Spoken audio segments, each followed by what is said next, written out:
जय हिंद दोस्तों, मैं सेबी पंजीकृत सलाहकार नहीं हूं। यह वीडियो केवल शैक्षिक और सूचनात्मक उद्देश्य के लिए बनाई गई है भाई।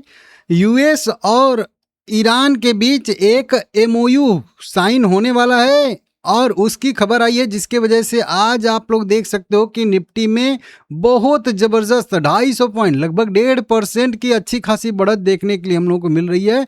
बहुत सारी कंपनियों में भी तेजी आई है, सबके बारे में बात करेंगे। अब इस एमओयू में क्या प्रस्ताव रखा गया है, क्या यहाँ पे समझौता हुआ है, सब कुछ यहाँ पे हम लोग देखने वाले हैं। बहुत बड़ी खबर निकल के सामने आ रही है। देखिए, ये ईरान की एक सरकारी मीडिया जो है ना, उससे ये खबर निकल के सामने आ रही है कि अमेरिका और ईरान समझौते से हार्मूज जल डमरूज मध्य जिसको कहते हैं फिर से खुल जाएगा और तेल प्रतिबंध भी सारे के सारे ईरान के ऊपर से हट जाएंगे। और अमेरिका और उनके बहुत सारे सहयोगी जो हैं वो $300 मिलियन रुपया भी जो भी वहाँ पे क्षति हुई है ईरान में, उसके रीडेवलपमेंट के लिए देने वाले हैं। पूरी न्यूज़ क्या है उसको मैं यहाँ पे पढ़ देता हूँ। देखिए, ईरान और अमेरिका समझौता ज्ञापन के मसौदे संस्करण में अमेरिका द्वारा तेल प्रतिबंध हटाने की प्रतिबद्धता और ईरान द्वारा 30 दिनों के भीतर जो है जल डमरूमद मतलब स्टेट ऑफ हार्मूज खोलने के लिए जो है प्रतिबद्धता शामिल है। तो ये एक तरीके से मेमोरेंडम ऑफ अंडरस्टैंडिंग इन्होंने साइन किया है या करने वाले हैं कह लीजिए, जिसमें ये 30 दिन के लिए ईरान अपना जो है स्टेट ऑफ हार्मूज खोल देंगे और उधर अमेरिका जो भी तेल प्रतिबंध है या फिर जो भी इनके फंड वंड जो है फ्रीज किए हैं उन सबको जो है यहाँ पे खोल दिया जाएगा। बताया जा रहा है कि मेयर न्यूज एजेंसी के अनुसार 14 सूत्रीय दस्तावेज में यह निर्धारित किया गया है कि अंतिम वार्ता तब तक शुरू नहीं होगी जब तक ईरान की अवरुद्ध राशि का आधा हिस्सा जारी नहीं किया जाता। मतलब जो भी ईरान के फंड जो है फ्रीज किए गए हैं उसमें से कम आधा हिस्सा पहले जारी करना पड़ेगा।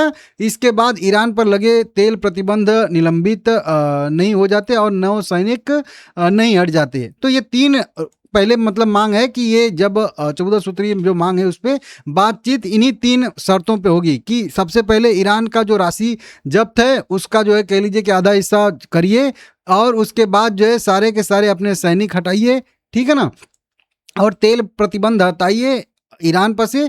तो फिर जो है ये बात जो है आगे चलेगी। इस तरीके से एक जो है समझौता होने वाला है। अगर इस समझौता पे अमेरिका हस्ताक्षर करता है तो मान के चलिए कि लगभग पूरा ये युद्ध जो है वो समाप्त हो चुका है, क्योंकि इसमें तीनों कंडीशन ऐसी कंडीशन है। फिर उसके बाद फिर से इस युद्ध को जारी करने का मतलब हो जाएगा कि फिर से सारा का सारा चीज़ जो है करें, क्योंकि सारी नाकेबंदी हट जाएगी, सब कुछ हट जाएगा। पूरा जो होता है ना कि एक फ्रंट पे 2 लोग लड़ रहे होते हैं, उनको 2 लोगों को दूर दूर कर दिया जाता है कि चलो तुम उधर दूर दूर हटा दिया जाता है। तो हटने के बाद फिर से लड़ाई की संभावना बहुत ना के बराबर हो जाती है।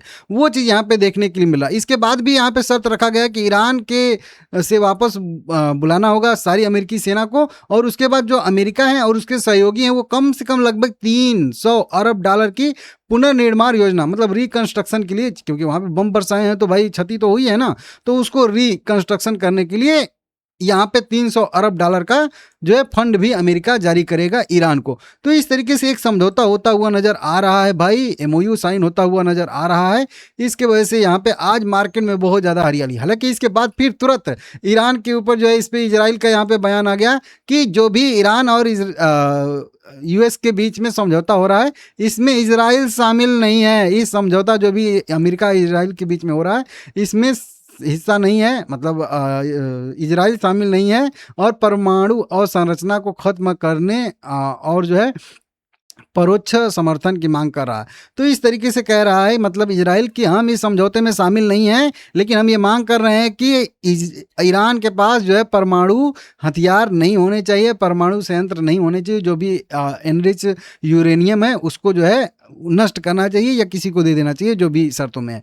तो ये इजराइल यहाँ पे कह रहा है। उसके बाद जो है कोई सारी जो है छोटी बड़ी खबरें निकल के सामने आ रही हैं। 60 दिन तक के लिए इस जो है विस्तार कर मतलब पोस्टपोन कर दिया जाएगा सीज फायर को, ताकि ये समझौता जो है वो अच्छे से और जो है विस्तार से हो सके। इस तरीके से यहाँ पे खबरें निकल के सामने आ रही हैं, आप लोग यहाँ पे देख सकते हो, ठीक है ना।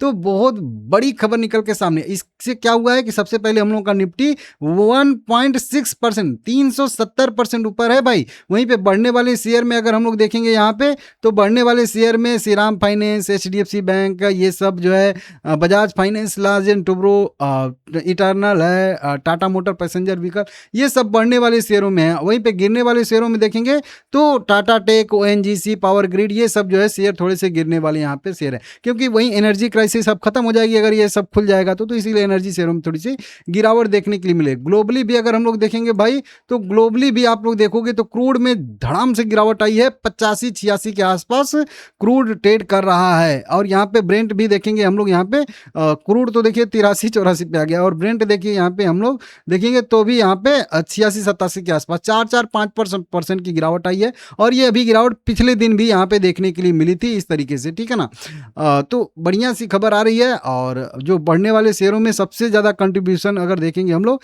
HDFC बैंक ने 80 पॉइंट का दिया है, लार्जन ने 40 पॉइंट का, ICICI ने भी 35 पॉइंट का, और रिलायंस ने 30 पॉइंट का, भारतीय एयरटेल ने, श्रीराम ने, एक्सिस बैंक, बजाज फाइनेंस, सब ने 17 पॉइंट, 18 पॉइंट, 19 पॉइंट का कंट्रीब्यूशन दिया है इस 370 पॉइंट की बढ़त में। बढ़िया खबर निकल के सामने आ रही है भाई, लाइक करिएगा, चैनल को सब्सक्राइब करिएगा, ठीक है ना।